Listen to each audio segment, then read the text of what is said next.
guys, what's up and welcome back to Gretchen's Vegan Bakery. Today I have another cake recipe for you that is so easy to make.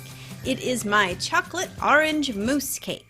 The idea for this cake came from my most recent recipe for orange poppy lazy loaf. And I named it that because I was so lazy and I didn't want to make a recipe with a lengthy mix method and a lot of dishes to wash afterward, so I just threw it all into the food processor and voila! Out came this perfectly finely textured pound cake loaded with oranges and poppy seeds. So if you want to check out that recipe, be sure to click the link below. But if you want to make a stunning dessert that is almost as easy as the lazy loaf, check out how I made this orange cake layered with my amazing chocolate mousse. And the best part is, it's all vegan and super easy to make. So let's get started. For the cake batter, you will need flour, salt, egg replacer, baking powder, granulated sugar, vanilla extract, vegetable oil, plant milk, and I am using soy milk here because it is the best one for making a mock buttermilk. The other plant milks just don't thicken, but of course you can still use whichever one you like best and it will work.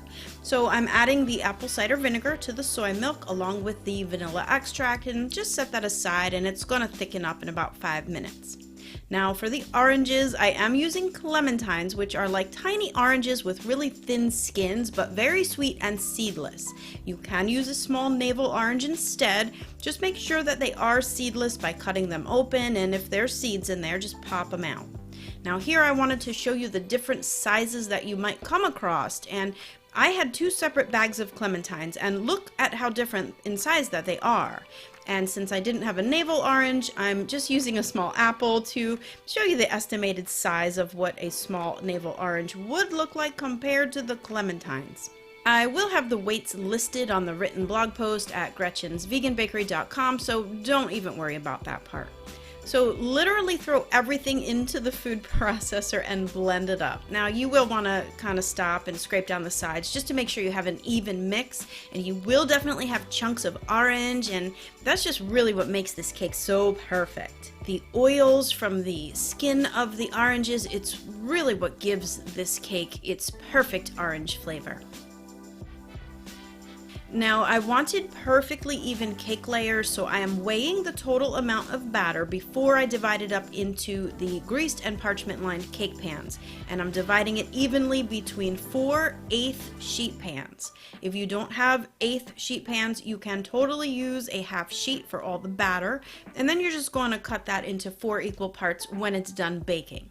Doesn't take long in a preheated 350-degree Fahrenheit oven, just about 20 to 25 minutes for this thin amount of batter. And you see, you will have perfect layers if you do it this way.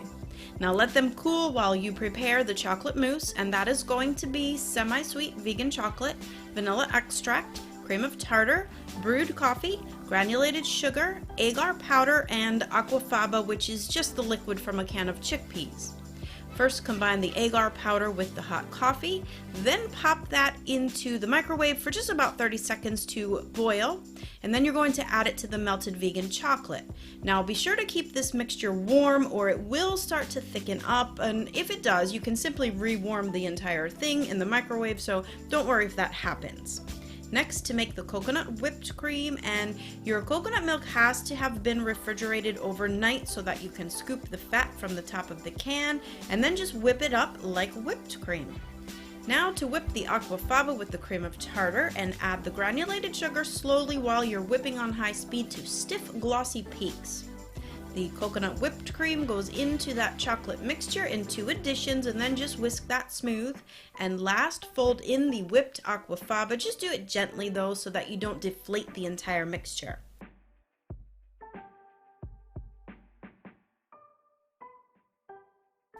Here I have made a makeshift mold to build this cake.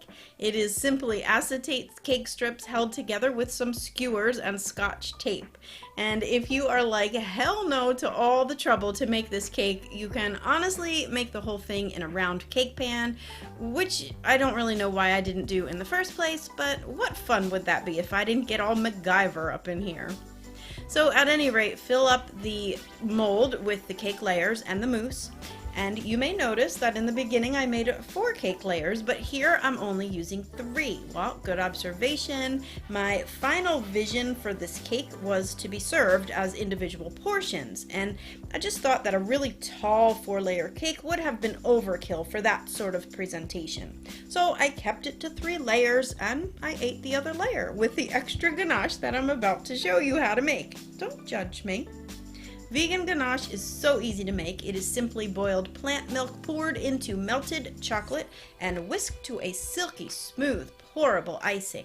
Again, since I'm serving this as individual portions, I wanted my slices to be as clean as possible, so I'm trimming off the edges of the entire cake. Yep, I ate those too. So as you can see, this super easy cake recipe just got all complicated with this damn rectangle shape and individual servings. But believe me, it's really not so bad if you just decide to make it into round cake pans in like a springform pan with the bottom removed and just call it a day.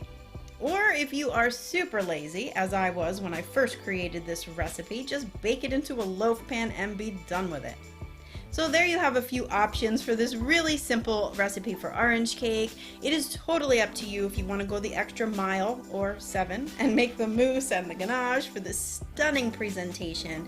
You guys, you won't be sorry once you taste this combination. Chocolate and orange are classic together, and well, just see for yourself. So head over to gretchensveganbakery.com to grab the recipe, and there's so much more information about all things vegan baking too.